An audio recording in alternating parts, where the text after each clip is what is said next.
Invité donc pour cette séance sur le lâcher-prise et sur ce que j'appelle l'anxiété positive, à savoir la capacité à comprendre que parfois, lorsqu'on a le trac dans la vie, ça peut être annonciateur de belles réussites, de beaux moments.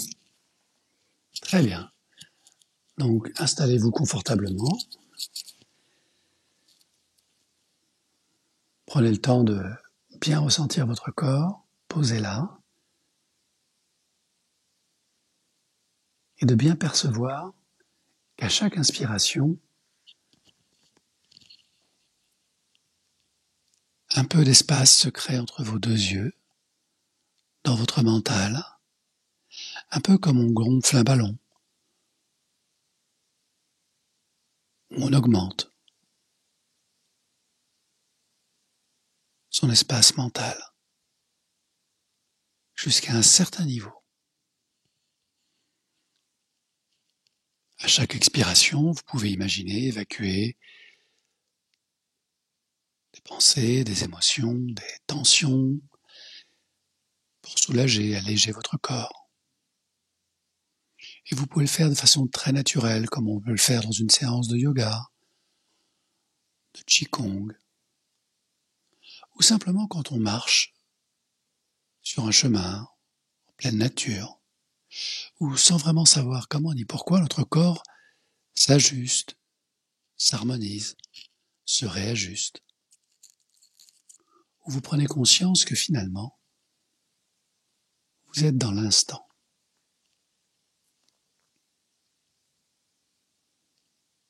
De nombreux philosophes et penseurs nous ont expliqué que nos malheurs étaient souvent le fruit de notre positionnement dans le temps et dans notre vie. Les gens souffrent parce qu'ils vivent dans leur passé et par le biais des souvenirs, des émotions, des sensations du corps, ont tendance à faire revenir ce passé dans leur présent. Ils réactualisent, se condamnant ainsi à vivre perpétuellement dans les douleurs de leur passé. Ce faisant, ils programment eux-mêmes, sans le savoir, de manière inconsciente, un futur qui va ressembler à 90% à leur passé. D'autres, par contre, vivent énormément dans le futur, se projettent dans des milliards de pensées qui créent, réalisent, inventent, imaginent des choses qui ne sont pas là. Et lorsque le présent leur donne une information contraire, les voilà déçus, frustrés, et en attendent d'autres choses. Le sage nous explique que l'instant présent est le seul moment, le seul endroit où vous pouvez non seulement créer votre vie, mais vivre simplement. Alors bien sûr, dans votre corps, dans vos cellules, toutes ces mémoires dialoguent, collaborent et parfois s'affrontent. Ces mémoires pensées, on appelle ça la maladie. Une sorte de discours de dialogue non abouti. Comme si une part de vous n'avait pas eu le temps de dire ce qu'elle avait à dire à une autre part de vous. Vous savez, celle qui se projette et qui attend avec anxiété une réponse à ses attentes, ses prières, ses désirs. Ce faisant, que les choses se passent bien ou mal, cela n'a aucune espèce d'importance pour votre inconscient. Ce qui est important pour lui, c'est de vous garder en vie. Et si vous devez pour cela être un peu malade, un peu fatigué, un peu déçu, frustré ou en colère, sa mission est tout de même remplie. La seule question qui demeure, c'est souhaitez-vous être en vie dans la joie ou souhaitez-vous être en vie dans l'inquiétude, la culpabilité, la peur, la tristesse, la colère, ou simplement le déni de vous-même. Bien sûr, pour l'inconscient, tout est égal. Pour vous, que vous soyez toujours là pour expérimenter cette vie. Que vous fassiez de l'anxiété positive ou de l'anxiété négative, ce sont pour lui les rectos et les versos de la même pièce, celle de votre esprit. Car finalement, tant que vous apprenez, c'est OK. La seule question qui demeure, c'est: souhaitez-vous apprendre dans la joie ou apprendre dans la tristesse? Le mental aurait tendance à choisir, bien sûr. Pas toujours les choix qu'on imagine, d'ailleurs. Et je laisse le soin à votre mental de dialoguer à votre inconscient comme il le fait en permanence, ici et maintenant. Comme si le passé était à des millions de kilomètres et le futur n'existe pas encore. Juste là, présent à vous-même, dans ce qu'on appelle l'instant. Cet espace que vous pouvez agrandir peu à peu, en prenant conscience que cet instant est beaucoup plus vaste que vous ne l'imaginez. Que cet instant, finalement, c'est tout ce que vous possédez réellement. Cet instant est un lieu extraordinaire, un paysage, une campagne, au printemps. Au centre de ce beau paysage, imaginez cet arbre extraordinaire que l'on appelle l'arbre des pensées, avec ses feuilles innombrables qui sont toutes ces pensées en vous. Sur chaque branche, une multitude d'oiseaux, qui sont ces émotions, qui chantent, qui crient, qui pleurent. Pensées, émotions, feuilles, oiseaux, contribuent à la vie de votre arbre mental. Il lui donne sa réalité. Pourtant, les saisons passent, et un jour, les pensées, les émotions s'éloignent. Les feuilles tombent, les oiseaux migrent vers le soleil. Et il ne reste plus que l'arbre, votre mental, qui vit dans l'instant. Et dans l'instant de la saison d'hiver, il n'y a ni feuilles, ni oiseaux. Dans l'instant, il n'y a ni pensée, ni émotion. Juste votre présence pleine et consciente de ce mental vide, d'où émerge votre conscience. Votre conscience, c'est l'arbre, le sol, le ciel, le vent dans les branches dénudées. Votre conscience, c'est la lumière, les étoiles, les légers mouvements de chaque branche de votre tronc. L'instant est comme cet hiver, ni chaud ni froid, juste posé là. Ni passé, ni futur, ni présent, juste l'instant.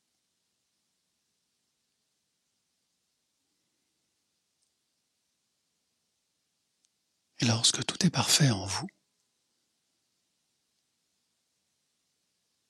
je vous propose de laisser votre inconscient cristalliser, mémoriser, ancrer cet état étrange, un peu hors du temps, afin qu'il en apprécie toute la dimension, sans désir, sans attendre. Tout s'efface, tout est calme, profondément calme en vous. Et pendant que votre inconscient fait ce qu'il sait faire de mieux, conscientisez cet état extraordinaire de néant positif où vous êtes totalement vous-même sans vraiment savoir comment ni pourquoi. Vous êtes exactement ce que vous êtes. Et que cet ancrage parfait s'établit à l'endroit exact que vous ne savez pas être celui qui est justement le meilleur pour vous. Je vous laisse imaginer comment votre vie, accompagnée par votre inconscient, qui connaît parfaitement cet état de plénitude profonde, peut devenir ce qu'elle est. Un déroulement successif de plaisir, de joie, de connexion à tout ce qui vibre, tout ce qui est, dans l'instant.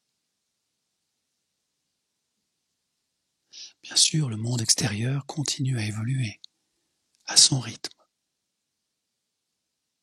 Protégé par votre aura de l'instant, cette lumière qui enveloppe votre esprit, calme votre mental et libère ce bien-être intérieur. Les saisons passent. Les printemps succèdent aux étés, aux automnes et aux hivers. Et votre esprit, lui, reste inchangé, calme, présent.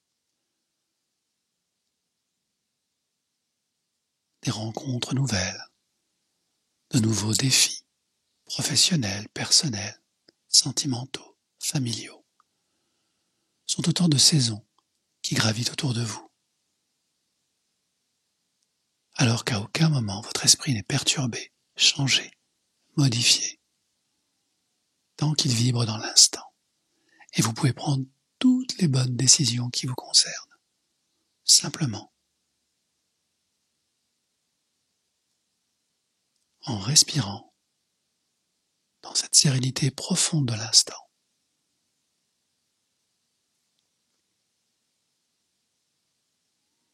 Bien sûr, les feuilles repoussent, les oiseaux reviennent, les pensées et les émotions retrouvent leur juste place au bon moment. Et pourtant, la conscience de votre arbre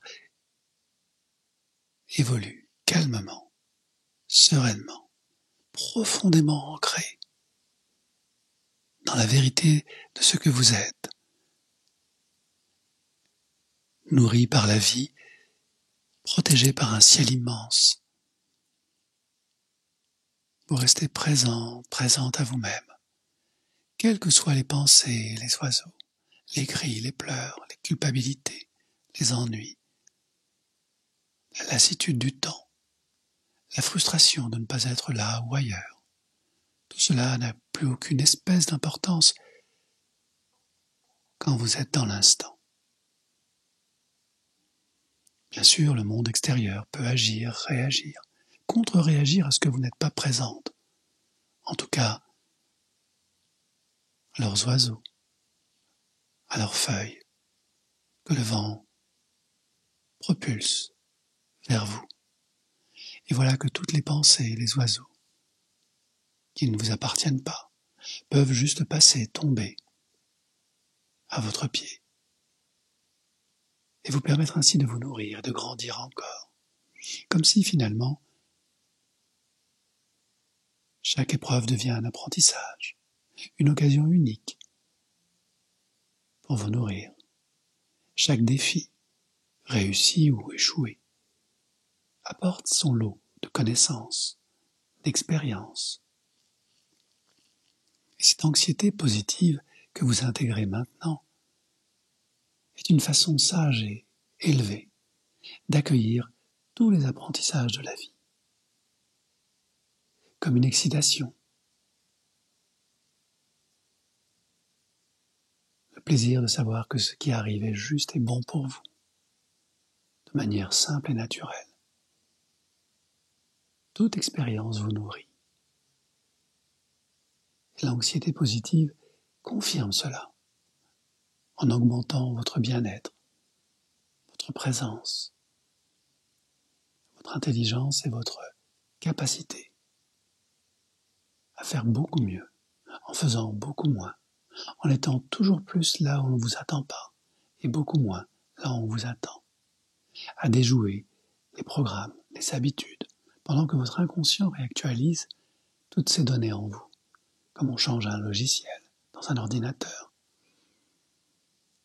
où l'on met les vieux fichiers à la corbeille, où l'on actualise les nouveaux bons fichiers, ceux qui permettent dans les jours, les semaines et les mois à venir d'être exactement ce que vous devez être, vous-même, à chaque instant.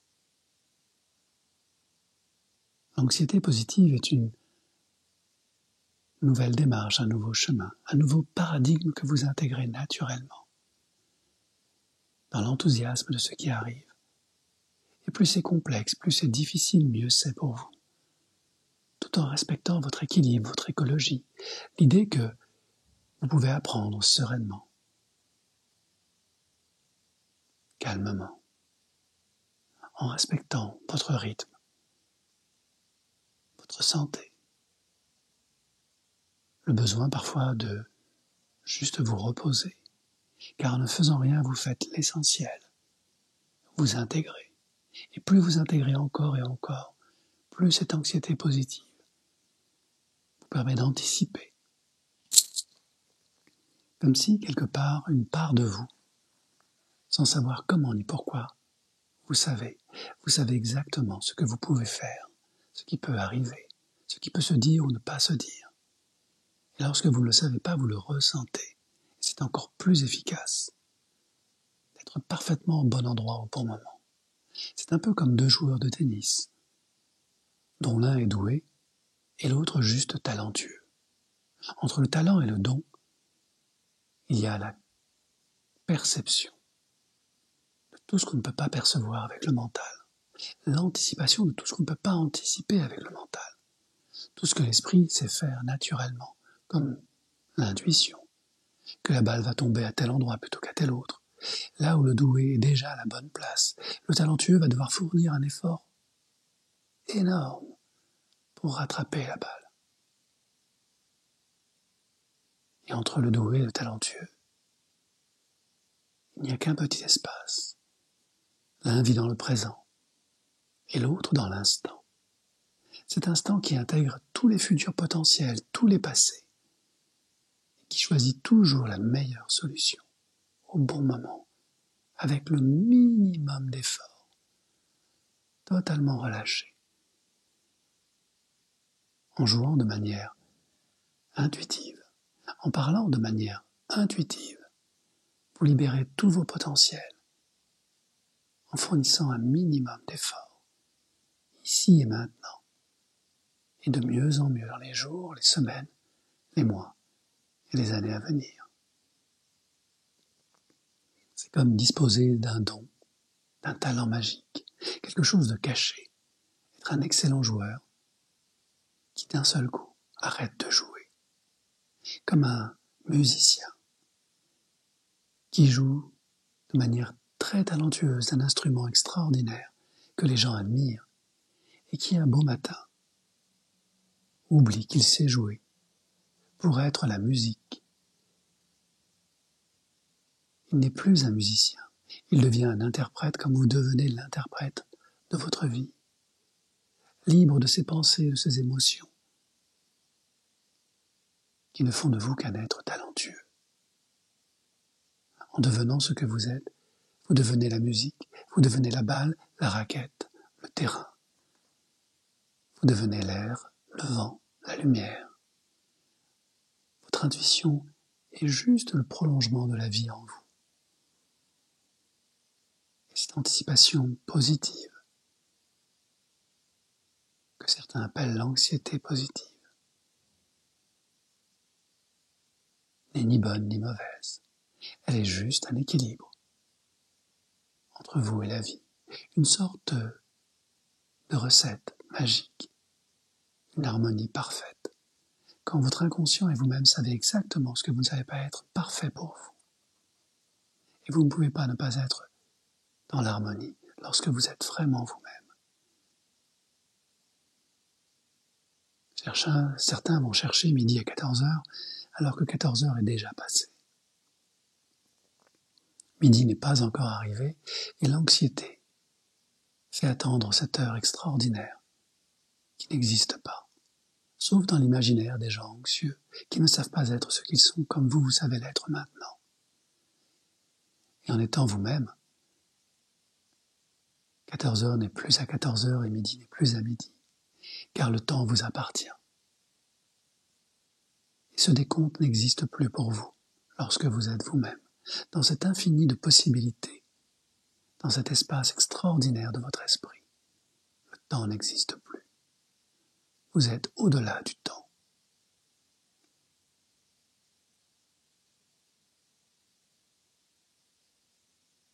Et à chaque inspiration, vous permettez à la vie d'inspirer votre inconscient, votre subconscient et votre conscient, permettant à votre conscience de rayonner dans ce qu'elle sait faire de mieux, anticiper naturellement, en se connectant à la vie et au champ de tous les possibles. Réalité, fiction, imaginaire, tout cela ne sont que des mots, comme autant de pensées d'oiseaux qui volent autour de vous.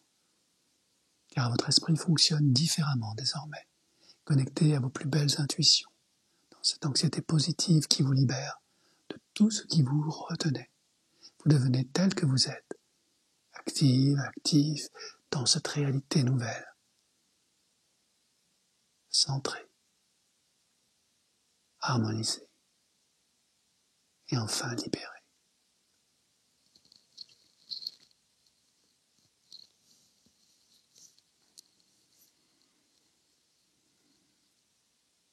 Cela me rappelle une histoire qui remonte à des millions d'années. L'histoire de cet arbre qui ne voulait pas se plier sous la force du vent. C'est un arbre vénéré. Tous les villageois venaient chaque année louer sa robustesse, sa force.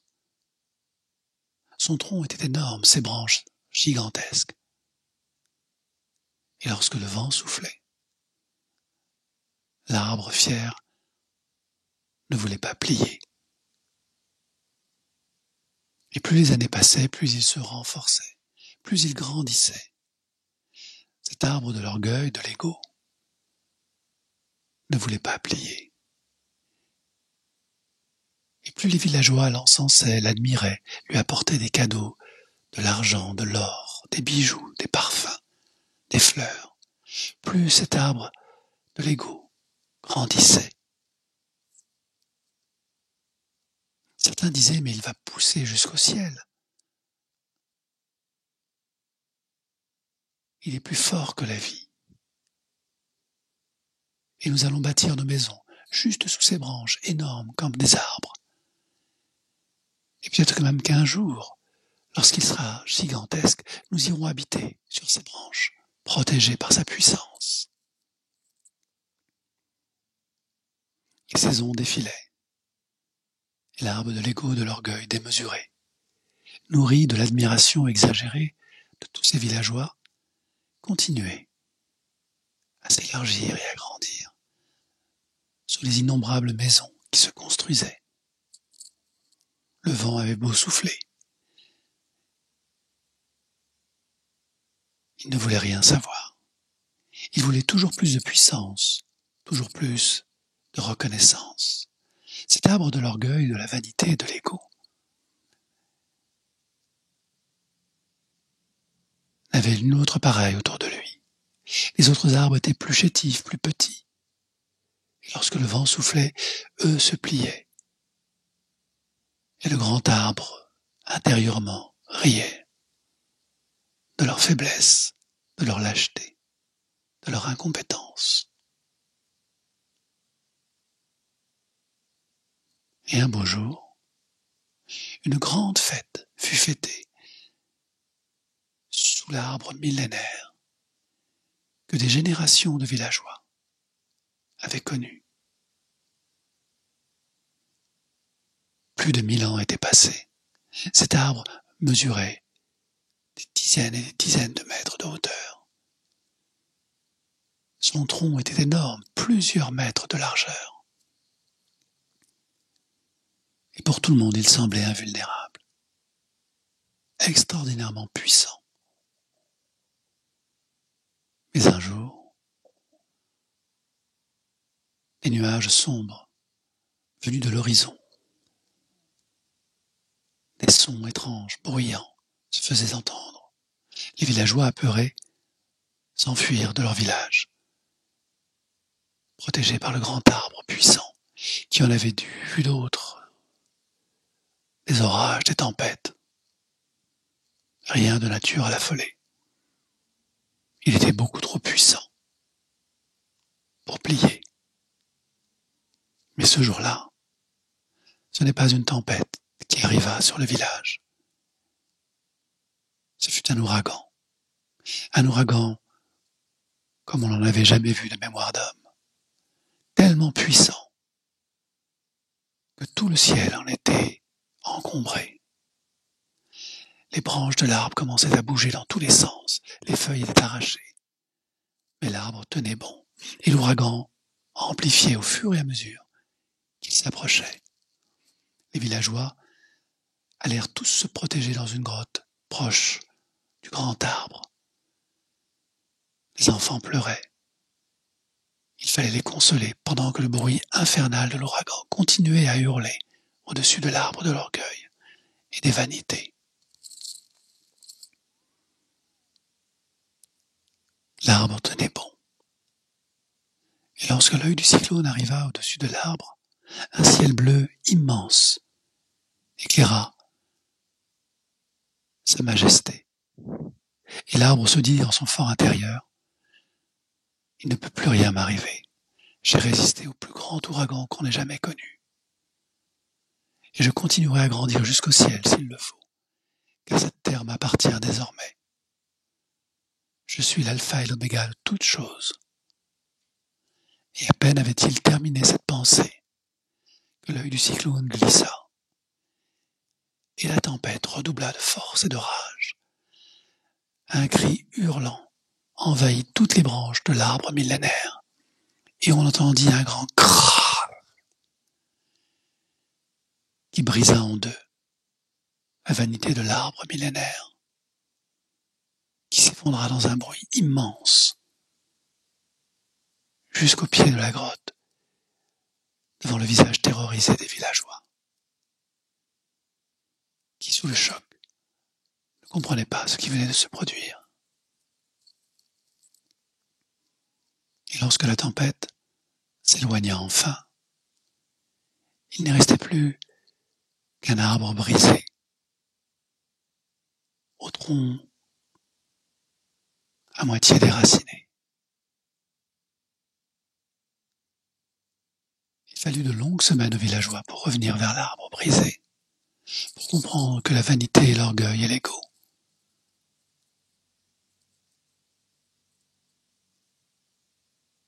ne pouvaient subsister au vent de la vie, au vent du changement. L'arbre refusant de changer, refusant de se plier, venait d'apprendre sa plus grande leçon.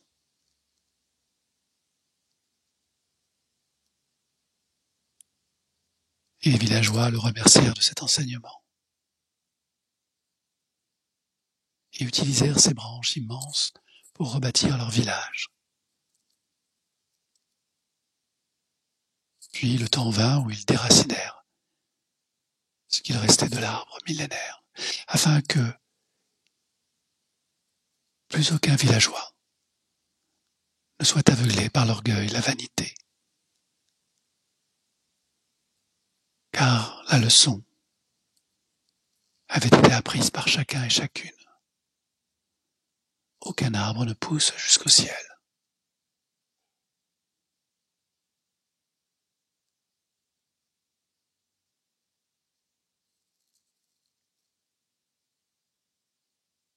Et à travers cette belle histoire, on comprend mieux comment le mental égo peut parfois se perdre dans l'oubli de lui-même lorsque tout lui réussit. Comme parfois, il oublie la simplicité des choses, comme être simplement vivant, ici et maintenant, dans le partage, le regard, le sourire d'un instant. Est-ce important? Est-ce essentiel?